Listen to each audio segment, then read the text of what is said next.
I think we're good to go, Henrik. Yeah. So welcome to today's Club I've Met. My name is Henrik Schoenburg. I'm based at Kiel University and also the Max Planck Institute for Evolutionary Biology in Plön. I'm an evolutionary biologist by training and interested in antibiotic resistance, evolution, and host microbe interactions. And I'm chairing today's Club I've Met, and it's a great pleasure for me to introduce the two speakers today. But I suggest that we wait 1 or 2 more minutes until everybody is on board.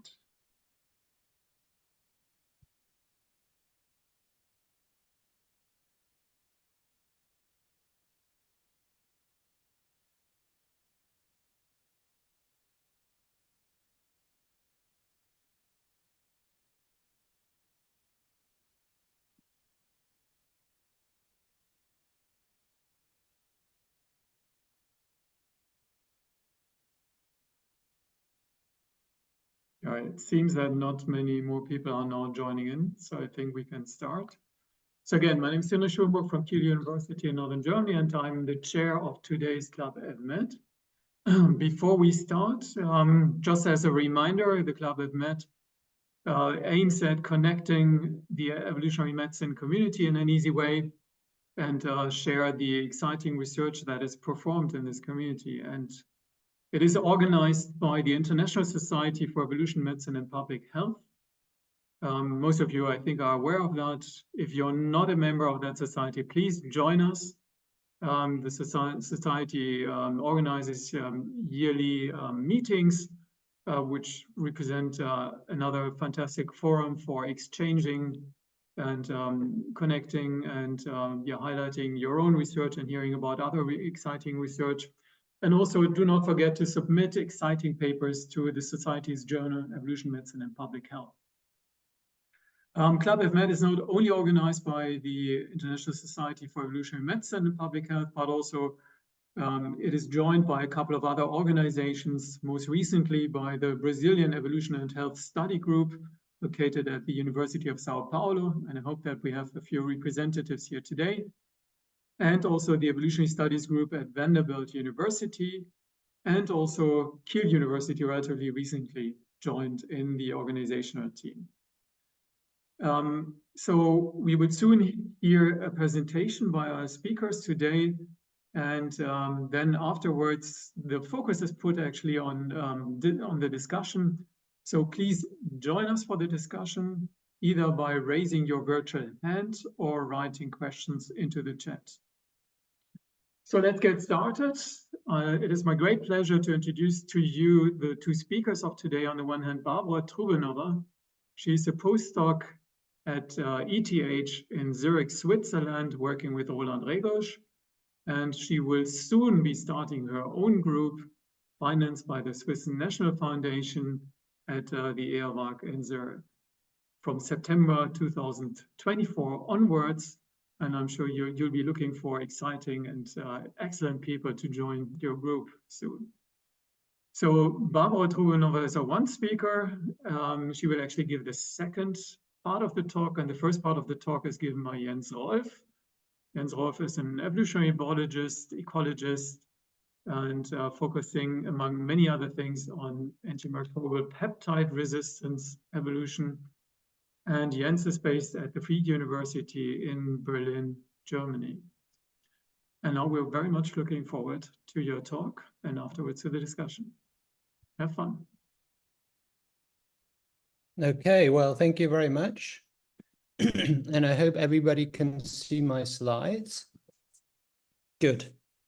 So Barbara and I combined our talks, partly because also including Roland and Chris, who's online, and a few other people, we have collaborated quite significantly over the last few years. So I will start with antimicrobial resistance and also introduce you briefly to antimicrobial peptides and why we think they are important to study. So antimicrobial resistance, I think, is clear as of great importance to public health. This is a recent graph from the Murray et al. Paper in The Lancet, showing how many deaths worldwide in 2019 have been either associated with or caused really by antimicrobial resistant bacteria. And here it's ordered by the bacterial species. The most important ones are E. coli, Staphylococcus, and Klebsiella. So, and then the group of escape pathogens as defined by the WHO. And it's predicted that these numbers will rise, partly because antibiotic production is still going upwards, and especially in the veterinary sciences, the applications are forecasted to increase significantly. Now, not much happens with my going forward. I will talk about antimicrobial peptides and about a pharmacodynamic framework, which we use to understand resistance evolution. So what are antimicrobial peptides? Antimicrobial peptides are small peptides, usually between 6 and 50 amino acid residue with a net positive charge. That's not always the case, but most of the time that's the case. And the first paper that described their function in the immune system is actually this paper here from 1981 by Hans Buhmann's group in Stockholm that described the function of an antimicrobial peptide in an insect, in Cecropia, that's a moth. And subsequently, antimicrobial peptides were also described in human immune defenses. Then all the signaling cascades were described, which actually resulted in the award of a Nobel Prize in 2011. And antimicrobial peptides have been considered as alternatives to antibiotics for a very long time. The first one was tried to be developed in 1991. It didn't get FDA approval because the argument put forward by Mike Zaslow was that resistance evolution is much less likely against antibiotics, but that wasn't a criterion to admit a new drug to the market. But it's an active area. I just want to highlight two facts here. There's one antimicrobial peptide which has been on the market. It's colistin, and that has been in use for at least 60 years. It's an antimicrobial peptide of bacterial origin, because most antimicrobial peptides that are currently under development are of eukaryotic and especially animal origin. On the current shortlist of drugs under clinical and preclinical trial by the World Health Organization, 50% of those antimicrobials are actually peptides. And that number is increasing. So the last shortlist had only 10% on, and if you go back into the 90s, there was no antimicrobial peptide. So it's really a group that gets more and more interest and is studied more and more. So antimicrobial peptides in the natural context really have two main functions. And the first one is they are killers. So they actually destroy the cell surface of bacteria, the membranes. They're attracted because they have a positive net charge. They're attracted to the opposite charge of the bacteria and then destabilize the membrane. The cell leaks out, and that killing goes very, very quickly. Not all AMPs kill like that, but those that have been studied in depth, most of them have a similar mechanism. And the other importance, and that's in an organism, is really for policing symbionts, mutualists, and so forth. And that applies to our own gut. That applies to specialized organs, which a lot of insects have, where they harbor highly co-evolved, highly specialized bacteria that produce, for example, micronutrients that provide protection against parasites and so forth. And these interactions are partly or significantly mediated by antimicrobial peptides. And antimicrobial peptides now have properties which are significantly different from a lot of what we could call conventional antibiotics. And one thing, what we use is a pharmacodynamic approach, which is shown here.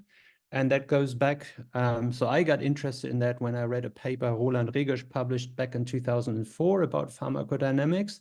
And I briefly explain the concept to you because it's important for the next graphs I show, and it's also important for the work that Barbora is going to present. So on the x-axis here, we have the drug concentration, and on the y-axis, we have the bacterial growth rate. And that can be positive or negative, and that's because it's a population growth rate. So below 0, more cells are dying than cells are growing. And for the purpose here of that talk, we look at two different bacterial strains. One is susceptible, and that's the one depicted in pink. And the other one is drug resistant. That's the dashed line. And so the first thing we notice is that the maximum growth rate is different. And that's because, by and large, resistant strains often pay a cost for being resistant. And then we move further to the right and reach that kind of pinkish box. And that's where the two lines cross. So the drug concentration is increasing. The growth of the susceptible strain is already impaired, but that doesn't apply to the resistant strain. From that point forward to the right, so to increasing drug concentrations, the resistant strain enjoys a selective advantage. And then at some point, if we go even further to the right, we see that also the resistant strain starts to drop in its growth until it reaches a zero line. So that's its minimum inhibitory concentration. And in all of that kind of mutant selection window, the resistant mutant is always favored by selection. So the width of that window, which we might be able to play with when we, for example, treat patients with drugs, or where the immune system that have evolved under natural selection might also be selected for, to close that window. And if you can close that window, then selection will not favor resistant mutants. And one thing which is also important here in that context is actually the shape of the curve. So a lot of pharmacodynamic models only look at the growth rates and the death rates, but they don't look into the shape of the curve. So on the right-hand side, we see exactly the graph from the previous slide. And now on the left-hand side, we have a graph which just depicts the part, the mutant selection window and the growth above the zero line. And what you can see is then, if we assume we have two different strains, the blue one and the pink one, and they have different shapes of the curve, which we model with a parameter called kappa, you can immediately see that if the curve is steeper, the mutant selection window is actually narrowed down, right? And the steeper the curve, the narrower is the mutant selection window. And if we look into real-life measurements of that, that's shown here, we see antimicrobial peptides on the very left, and then antibiotics from a study we did ourselves and antibiotics from different studies. You can immediately see that the steepness of the curve is much bigger for antimicrobial peptides as opposed to antibiotics. So antimicrobial peptides have steep curves, so they have, as a result, a much more narrow mutant selection window. Now, I won't go into very much detail here, but the graph on the left also captures interactions between antimicrobial peptides. And we have three-way combinations of antimicrobial peptides, and all the very high kappa values, all the very steep curves we see here are those caused by combinations. So combinations of AMPs are even more beneficial in terms of closing the mutant selection window. And so what we did a few years ago with Roland and two PhD students back then, Gushi Yu and Desiree Beda, we modeled the probability of resistant evolution for antibiotics and for antimicrobial peptides. So the antibiotics are shown in pink and the antimicrobial peptides in blue.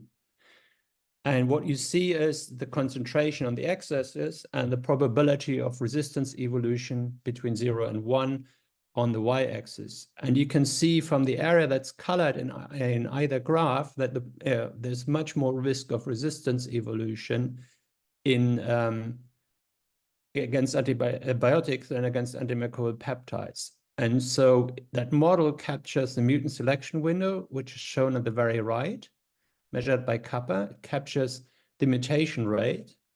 So one thing I won't talk about today is, but we could show that many antibiotics actually elevate bacterial mutation rate, but antimicrobial peptides, because of their different killing mechanism, don't elevate mutation rates. And antimicrobial peptides kill very fast as compared to antibiotics. So Many antimicrobial peptides kill cells with bacterial cells within minutes, and that's captured here by the parameter Emax. And most antibiotics would take hours to kill a bacterial cell. And if we take all that together, we can see that a drug with a property of an antimicrobial peptide has a very much reduced risk of resistance evolution. It's not zero, but it's much lower. So what I want to do in the second part of my talk, I want to look into resistance evolution against combinations. So just, nature has always come up with combinations of antimicrobial peptides. So what we see here is a proteomic study a few years back now, but we have an infection in a beetle with Staphylococcus aureus. And upon infection, several antimicrobial peptides get upregulated. And all studies that have looked into that in different animals and plants and fungi, they always find that the organisms express cocktails and not single antimicrobials. And so natural selection has found that cocktail solution all over again, and that's very much opposed to what we do in most medical treatments where we use one drug. So a colleague from Israel got interested also into antimicrobial peptide combinations, Yuka, and we first did a study where we looked into resistance evolution of combinations. And so here we have different antimicrobial peptides against which we selected resistance. And we tested those in combinations. And you can see across these three graphs, especially on in graph A and B, that the MIC fold change, so the increase in resistance was lower if we used a combination. So they hardly responded to selection. So the increase in resistance was about 5-fold, while, for example, on the very left, we get an almost 30-fold increase of resistance if we use a single antimicrobial peptide. That's, by the way, another property of antimicrobial peptides. The extent of resistance is usually not the same. If you do resistance against conventional antibiotics like streptomycin, you get a 500-fold increase, for example, again against a lot of bacteria. But Zvika had another idea to produce really complex in terms of numbers combinations by synthesizing random peptides. So he takes two peptides, one cationic, one hydrophobic, and determines the length of the molecule, and then produces random peptides. So these peptides are 2 to the power of the length of the molecule. So you get into millions of combinations. And I just want to show you one study, which was led by Bernardo Antunes, who I think is also online. So while we studied resistance evolution in Pseudomonas aeruginosa, and the bacteria were exposed for 4 weeks to increasing concentrations of antimicrobial peptides. So 4 weeks is also a normal treatment duration if patients have a Pseudomonas infection in their lung. And you see on the left-hand side a number of different antimicrobial peptides. 3 on the left are natural ones, and then some synthetic ones. And on the right-hand side, you see random peptide mixtures, and they are mixtures of 2 amino acids, phenylalanine and lysine. And what you can see is that the increase in resistance happens in all these single antimicrobial peptides. It happens to some extent in the 5-mer random peptides. So they have up to 32 different combinations of peptides in them. And the mixture with 20 different amino acids, we didn't find any resistance evolution within 4 weeks. Now, I'm not claiming it's entirely impossible, but at least the probability of resistance evolution here is very, very low. So we also did genome resequencing of those strains. And as you can see, I don't go into depth because in the interest of time, we find a number of resistance mutations which have been described to provide resistance against antimicrobial peptides for all the strains. The most important one is the second row, it's FOQ, and you see that that provides resistance against not all, but a number of antimicrobial peptides. Interesting enough, We see also mutations which are related to resistance and those strains that actually cannot evolve resistance, at least in our system. So selection happens, evolution happens, but the response to that selection in terms of resistance is 0. Then another thing Bernardo looked at was cross-resistance, because that's also an argument which has been put forward against the use of antimicrobial peptides 20 years ago by Graham Bell and co-workers to say, oh yeah, antimicrobial peptides are very highly conserved, and so we have got them in our body, in our blood, and so forth. What happens if we generate cross-resistant cells? And what you see here is the strains on the kind of y-axis and the drugs they're exposed to on the x-axis. And what you can see is if it's red, we see cross-resistance. If it's green, we see cross-sensitivity. And interesting enough, against all the strains that evolved resistance against individual antimicrobial peptides, showed collateral sensitivity towards the random peptide FK20. And just as a final result, we also find in that study a correlation between the change in kappa, so on the steepness of the curve. So bacteria evolve steeper curves. It's not entirely understood how they necessarily do it, but there's a negative correlation between the fold change in resistance with the steepness of the curve. And that kind of goes part of the way to demonstrate the importance of the mutant selection window in understanding resistance. Before I hand over to Barbara, I just want to also point out that naturally selected, there are systems of random peptides in our very own eyes. That's a paper from 2019 which shows that, where we have peptides which get cleaved and at random, and therefore we also have natural cocktails from one single peptide to start with. I want, before I finish, to acknowledge all my collaborators on the projects I've just presented. I mean, I've highlighted Roland already, and Desiree, but also Chris, Claudia, and Tsui, and Barbara, I will rather hand over than acknowledge now.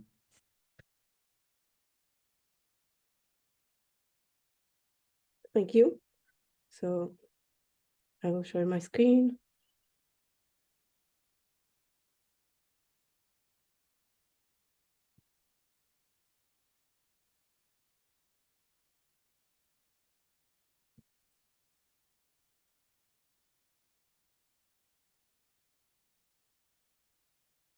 I'm sorry.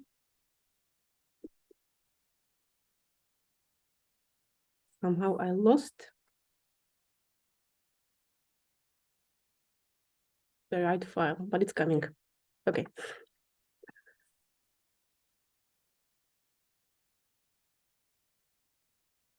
Yeah.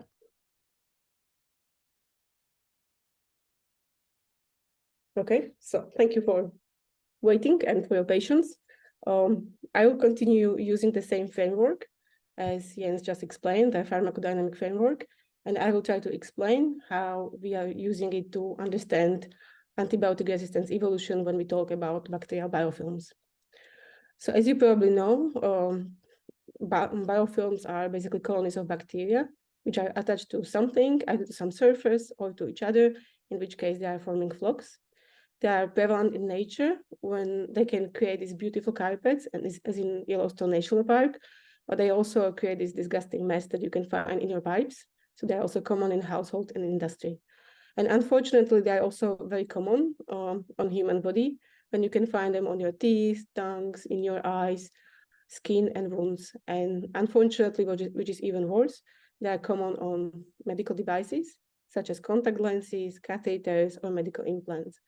And this is actually a big problem because they can interfere with the function of these medical implants, and basically it's very dangerous for patients. The problem is that it's very difficult to remove them. And this is because those cells, those bacterial cells, which are living in the biofilms, are actually able to survive antibiotic concentrations, which are up to 1,000 times higher than what normally kills planktonic bacteria. So we basically cannot easily treat them. And this superpower, this ability that they have, is called recalcitrance, and that will be basically the main focus of my talk. So when we zoom into such a biofilm, this is how it looks like. So we have a surface, and on these we have several layers of bacteria, and they are surrounded by some kind of a slimy substance, or which is consists of these polymeric substances, mostly saccharides, but there are also lipids, different enzymes, also pieces of DNA, and so on. And there are also differences between the cells. Some of them are genetic, because first, like, different cells can come from the environment and attach to the surface and then grow, but also different mutations can occur, right? Like, as the bacterial colony is growing, mutation can occur, and there is a high diversity in biofilms. But there is also diversity in the metabolic activity. So for instance, those cells which are on the bottom are not receiving enough nutrients, enough oxygen, and basically they cease their metabolic activity, they stop reproducing, and they can even die. And these cells, which are living in the biofilm, and they are still surrounded by these EPS, they are recalcitrant to antibiotics, so we cannot treat them. But once they leave this biofilm layer, and which they actually do, later when the biofilm matures, it starts releasing the cells to colonize other surfaces. So these cells that are released are actually again sensitive to antibiotics, which is kind of really interesting. And sometimes they are sensitive to the original extent, like completely, sometimes a little bit less. And if they're a little bit less sensitive, it means that there is some spread of resistance, like something happened there. And this is what we want to investigate. So there are actually several mechanisms that can contribute to these recalcitrants. And when you look at the picture I showed before, you can immediately see a few of them. So maybe the most obvious ones are the genetic mechanisms, what is something that we had before. So the genetic mechanisms, it means that there are some mutations which can bring some resistant mutations, right? Like they can bring some resistance. Also, there is a plasmid exchange, so they can get resistance this way. And this part of recalcitrants is heritable. So when the cells leave the biofilm, they will carry it with them. But the bigger part of these recalcitrants is caused by phenotypic mechanisms. And these are only inherent to biofilm lifestyles. And again, there are many different mechanisms, and we can broadly divide them into two main categories. So the first category is basically when we assume that this EPS acts as a barrier, and it can be many different ways. Because there are these polysaccharides and there is this mesh, it can protect the cells from antibiotics just because there is a reduced penetration. The antibiotics just cannot get inside it. But also, if they are small enough and they can actually get inside, what can happen is that they are degraded by these enzymes, or the antibiotics can interfere with DNA and they get silenced, or they can just get depleted because there are too many things, too many molecules that interact with them, and basically not enough of these antibiotics molecules are reaching the targets, the cells. But there is also this whole other group of explanations or mechanisms which usually rely on some kind of altered physiology of these cells, what I mentioned before. So because the cells which are closer to the bottom, they cease the metabolism, they are not reproducing very fast, so it's also assumed that they are not dying as fast as those that are normally active. And it's also assumed that the high fraction of cells that are living in the biofilms are actually persisters, which means that these cells are not dying when they're exposed to antibiotics, but they're also not reproducing. They're just happily sitting there doing nothing. But eventually, when the conditions are right, they can start reproducing again. And in this case, they will become sensitive again. So all these phenotypic mechanisms, they are not heritable. So they only work when the cells are actually living in the biofilm, right? They are surrounded by this mesh. So they cannot evolve. But what can happen, because they change basically selection pressure that acts on these cells by shielding these cells from antibiotics, they can change the rate of evolution or the direction of it. This is basically what we wanted to investigate in this project, or in this talk I will describe, is how these phenotypic mechanisms or this biofilm lifestyle, how it influences resistance evolution, so the genetic part, which can also then be carried when they are released from the biofilm. And the way we investigated this was to use this pharmacodynamic approach that Jens described before. So you can see these pharmacodynamic curves again, and in blue color, you have this wild type, which is, like the growth rate is going down as the concentration of drug increases. But you also have these mutants shown in green, as Jens explained. So there is some reduced growth rate in the absence of the antibiotics because it has to pay the cost for the mutation, but it has higher MIC, right? So eventually it will outcompete at higher concentration, it can outcompete the wild type. So the pharmacodynamic curve of this mutant is basically flattened and shifted to the right. And we can use the similar approach when we talk about these phenotypic mechanisms.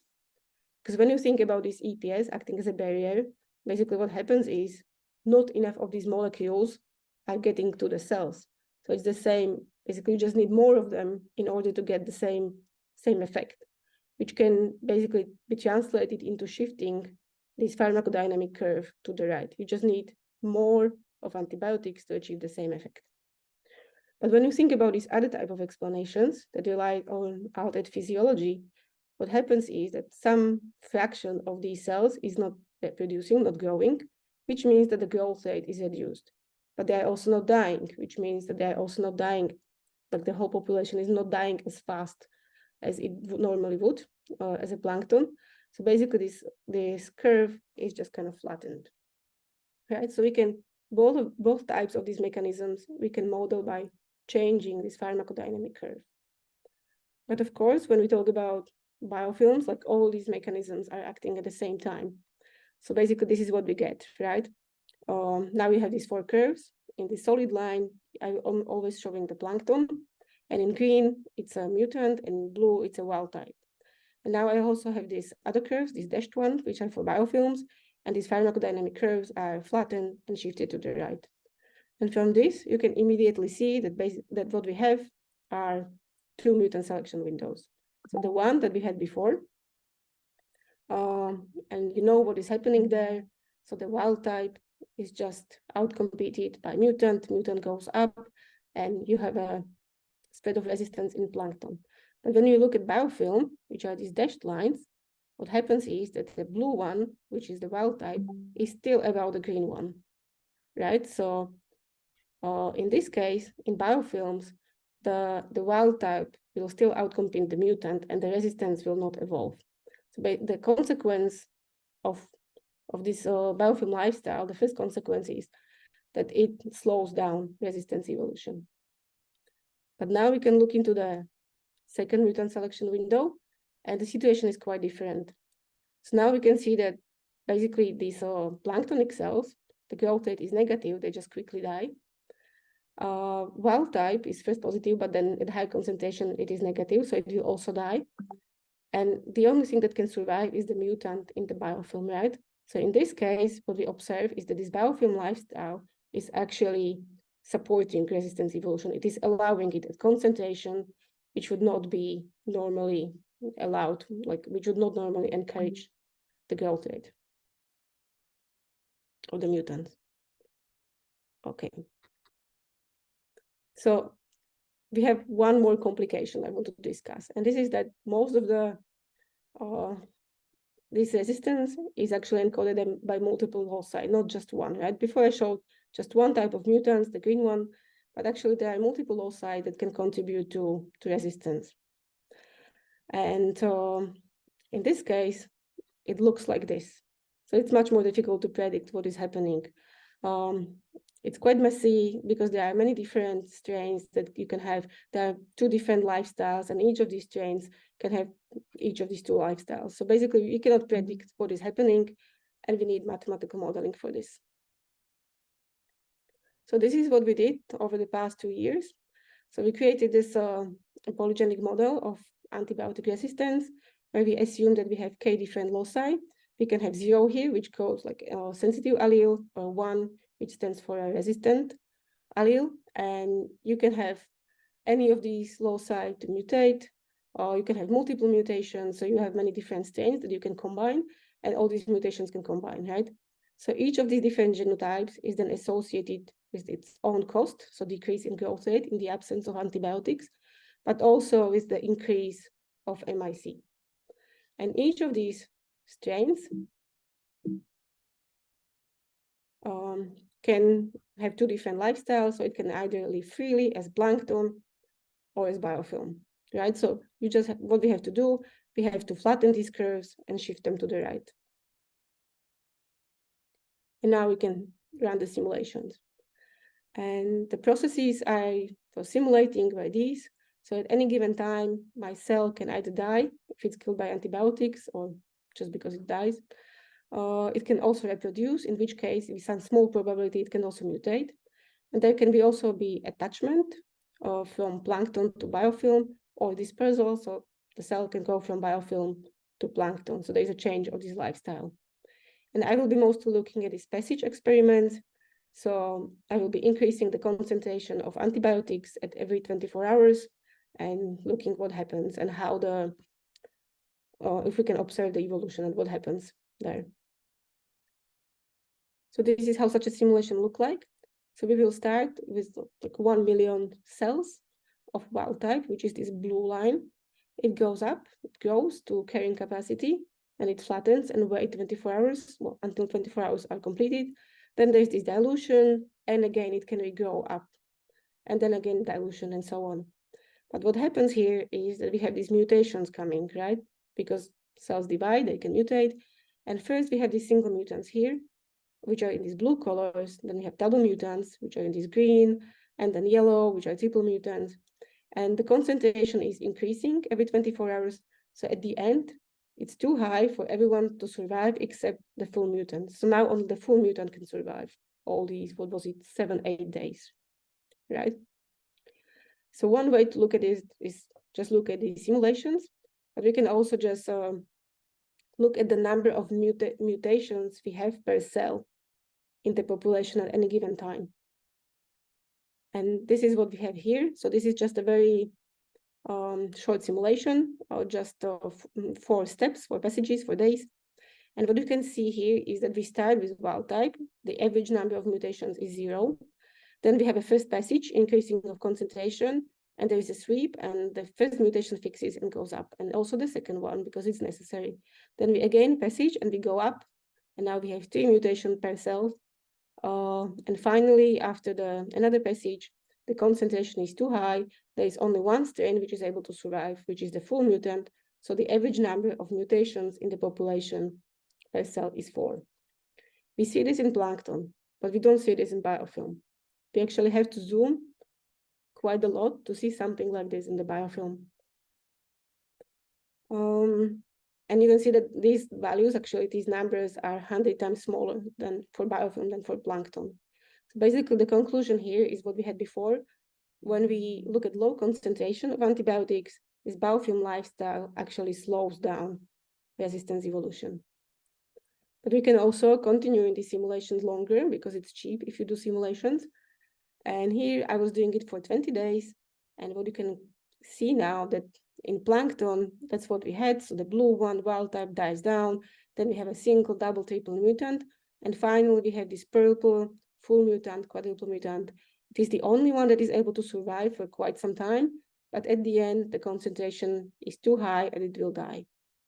On the other hand, when we look at the biofilm, the situation is quite different. So we will have the mutant, or the wild type, surviving for a very long time. What was it, 8-10 days? And the mutations are only very slowly increasing in frequency. But suddenly there's this change. And this is when the protection, which was brought by this EPS, by this substrate basically surrounding the cells, is not strong enough. And then suddenly all these cells start to experience selection pressure. Wild type dies out, single, double, triple mutants die. And there is the only one that's able to survive is the full mutant. And now it's able to survive much longer because it has protection of all the mutations, but also the protection of this biofilm lifestyle, right? So it's able to survive much longer than the plankton. So this was the second conclusion. The biofilm lifestyle can actually support resistance evolution at high concentrations. So until now, I was only showing you simulations of either biofilm or plankton. I was never simulating both of them at the same time. But this is actually a very interesting scenario.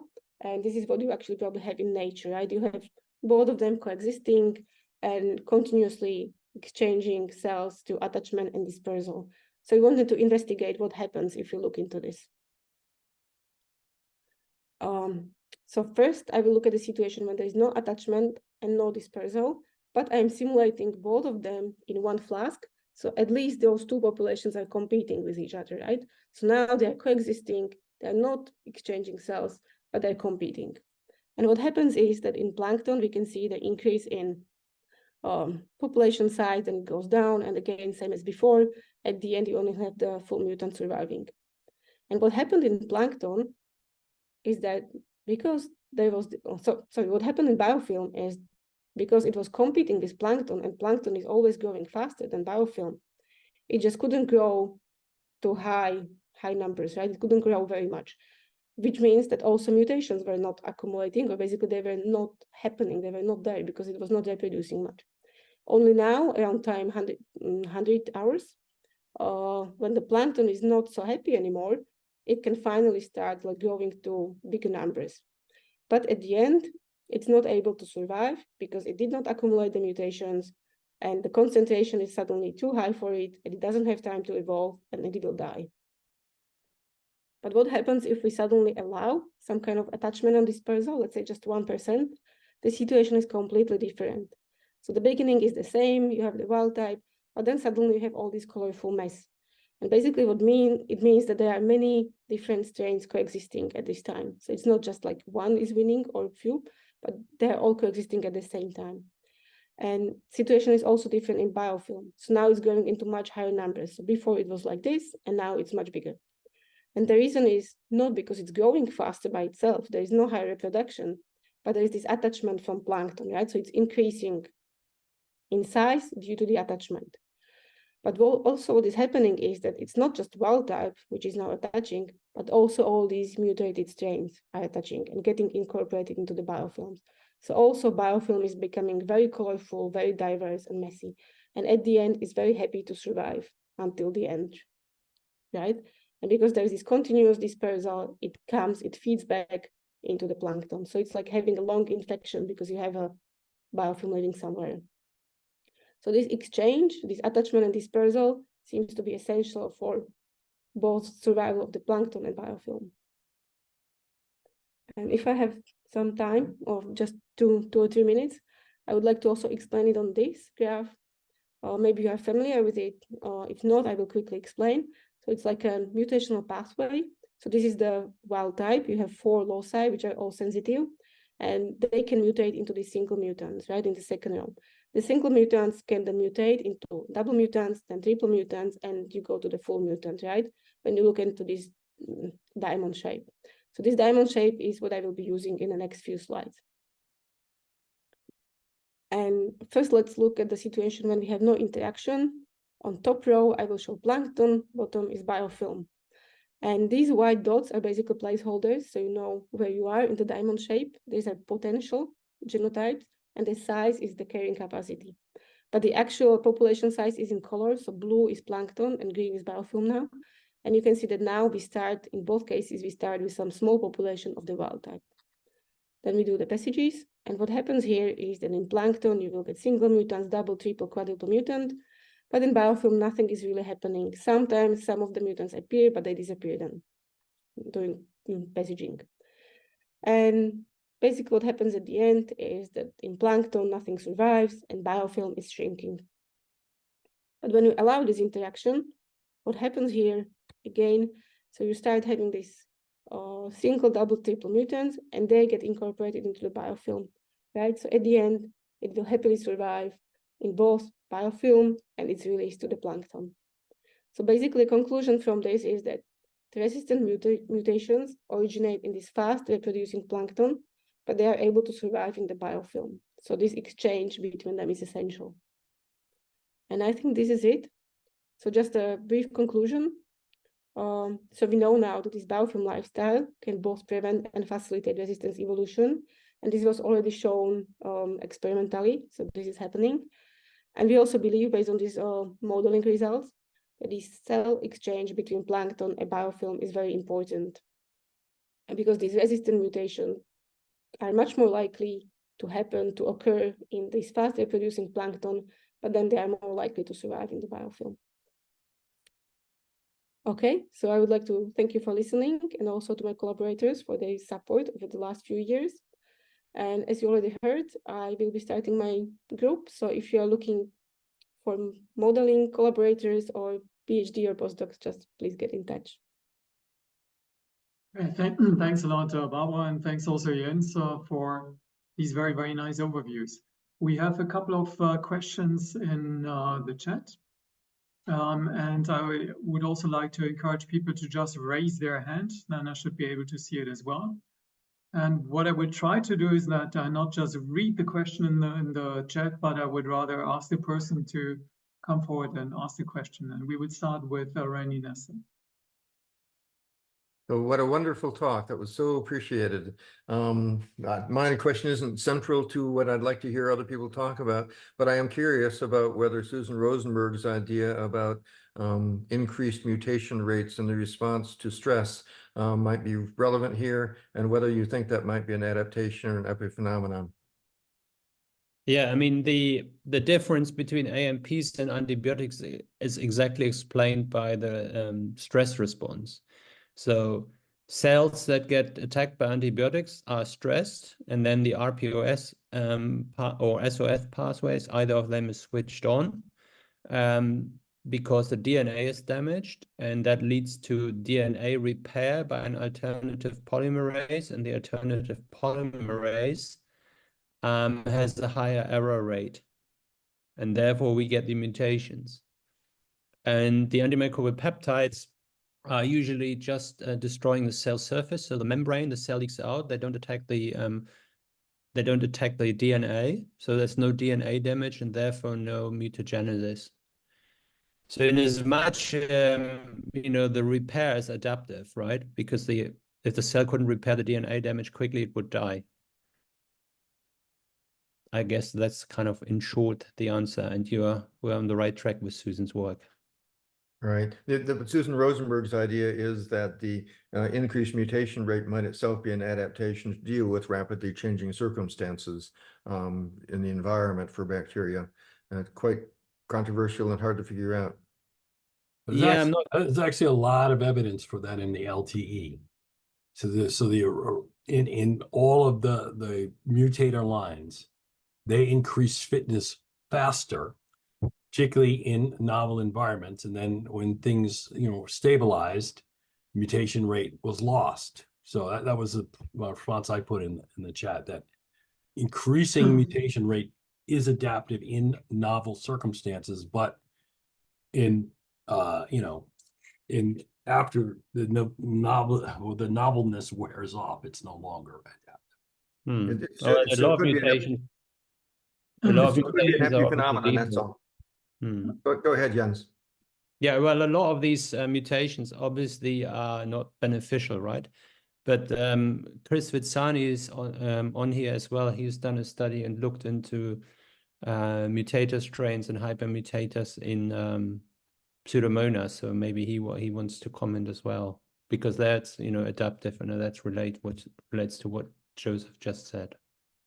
But as a quick comment on this, because I understood the question of Randolph more in a different way, namely that the inducibility of an increase in mutation rate could be adaptive. So not having mutator lines, because this is something you didn't show in your experiments yet. No, but we don't have mutator lines. You argue that there is an induced increase in mutation rate, and that could be a different mechanism of being adaptive.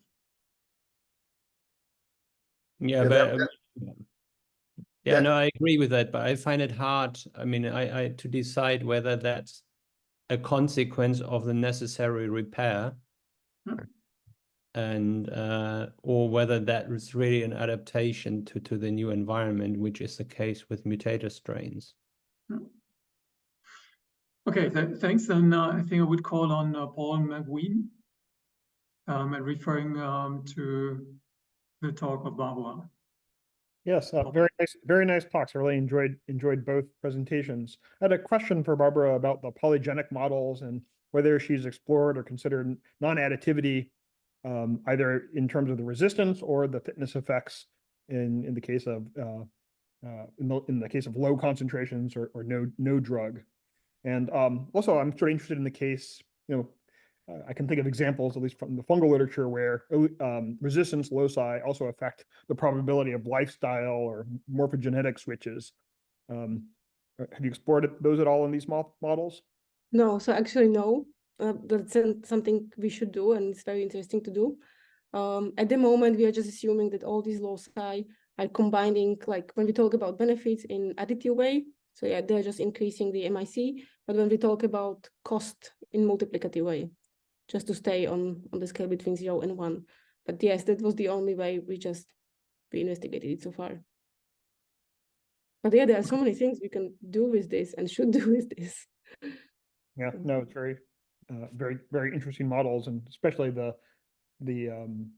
interaction between the two populations and the plankton and the biofilm. And I think I think there are real examples of segregating variation that pushes those interactions in one direction or the other. Mhm. Then another question for Barbara came from Joseph Graves. So your model essentially demonstrated that bacteria that are exposed to antibiotics should evolve resistance to antibiotics. And the bacteria that aren't exposed to the antibiotics because of the protection of the EBS shouldn't evolve resistance to antibiotics. But what they should evolve is the ability to produce better EPS and to survive better living in the EPS environment. So did you consider that at all? No. So again, it was like the first polygenic model of antibiotic resistance in biofilm, so it's pretty basic, I would say. No, at the moment we actually just consider that we have few loci, which the only way they influence the fitness is through antibiotic resistance, and they actually influence it the same way, which is already quite a simplification in biofilm and plankton, right? And they are same loci. So like the first step we should probably do is just to have like different loci that can contribute differently, whether they are in plankton or biofilm. Yeah. Thank you. Okay, thanks. There's another question from the chat from Cynthia Beal. Cynthia, do you want to ask it directly? Sure. I was curious about how you might translate these findings into infection control on a practical level, either in the clinic or the community. Yeah, was that related to the biofilms or to the antimicrobial peptides or both? Both. It seems like you Okay. have models that could apply either way. Well, I think that framework of pharmacodynamics, I think that will be useful also to inform treatment strategies. And with a number of colleagues, some of which are present here, we've also recently published a speculative perspective on that we should consider to do more research into actually forecasting antimicrobial resistance before it arises. So when we actually introduce new drugs. But I think what we can learn from these antimicrobial peptides is that there are drugs which reduce the probability, partly because of the pharmacodynamic properties. And the other thing I think is that combination drugs, I mean, it's not very well researched, but there seems to be an advantage to using combinations. And I think that's something we can do. And interesting enough, if you again look at this World Health Organization list of drugs in clinical and preclinical trial, the number of combination drugs has been increasing over the last 10 years. And I think that is promising. I think it's the fact that natural selection always came up with combinations can tell us something there. Thank you. Barbara, you want to comment on that? Yeah. So this is actually like the whole existence of biofilms really freaks me out now, because I know what they are doing and like how difficult it is to treat something.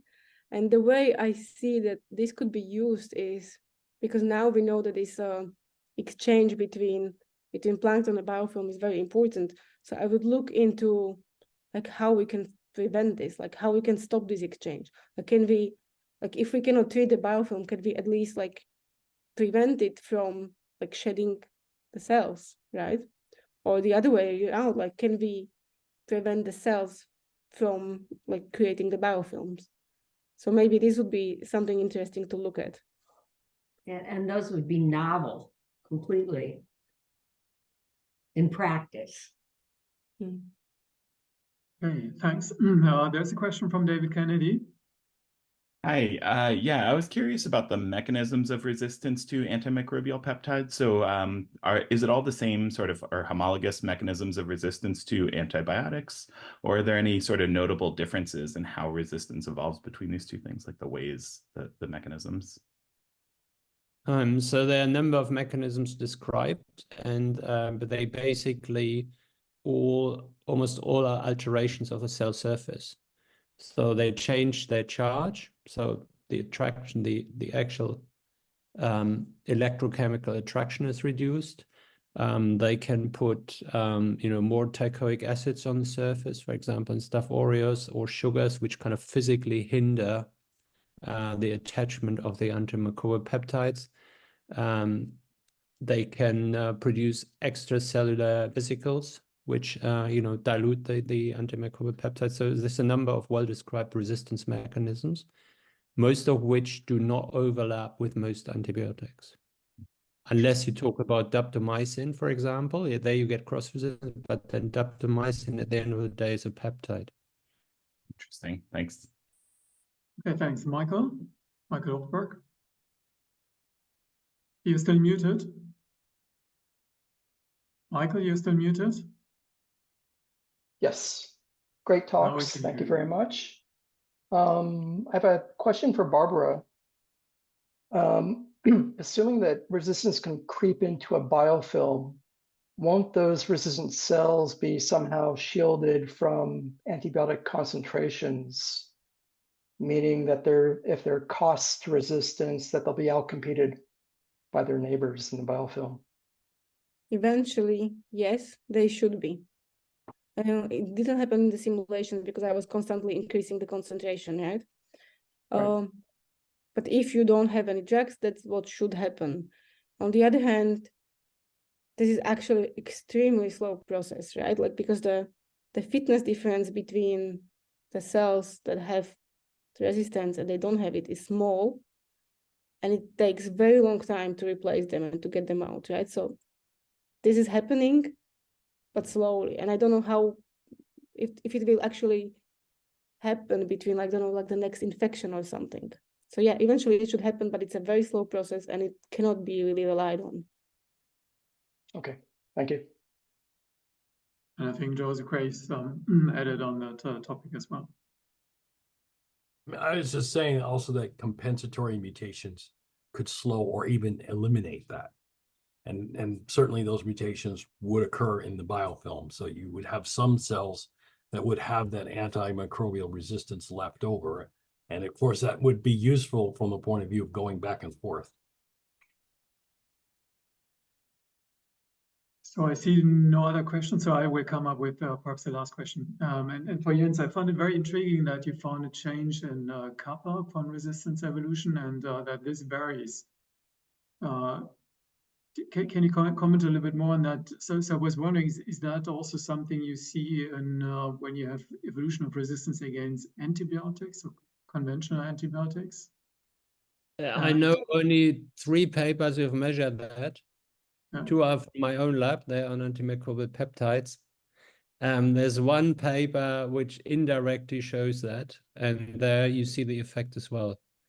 But it's not very well researched and understood. But it would be worthwhile to study it in antibiotics. I'm just wondering, because if you have a large increase in MIC, then perhaps widening the mutation selection window doesn't matter at all anymore. So how important is this shift? Well, yeah, it really depends on the size of the mutant selection window. And then, as Roland pointed out, for the data we have there, when we discussed that, is that once you're below, once you're in negative net growth, then actually getting flatter curves might be beneficial. That's the only way to kind of lift you out of the quagmire of being attacked. But again, you know, we are just at the start of really understanding what the consequences of that evolution are. But it's very clear that drugs that have a high kappa, so steep curve, the probability of resistance evolution is very low. I mean, colistin, for example, 60 years. And 10 years ago, the first problem with resistance popped up. That's 50 years. For antibiotics, it's on average 2 years between introduction and resistance in the clinic. And I saw Cynthia has another question. Yes, you mentioned briefly vesicle production. How does that influence what's going on here? Well, if you produced more cell membrane, that cell membrane could capture free antimicrobial peptide molecules and dilute the number. Antimicrobial peptides tend to show a much stronger inoculum effect than antibiotics. And there are a number of reasons for that, but if you increase the number of cell membrane to which they attach, they're basically taken out of the solution. So the cells can effectively lower the concentration, the local concentration of AMPs is the idea. Thank you. Okay, I think with that, we close today's session. Many thanks again to Barbora and Jens for fantastic talks, and also many thanks for the active participation in the discussion.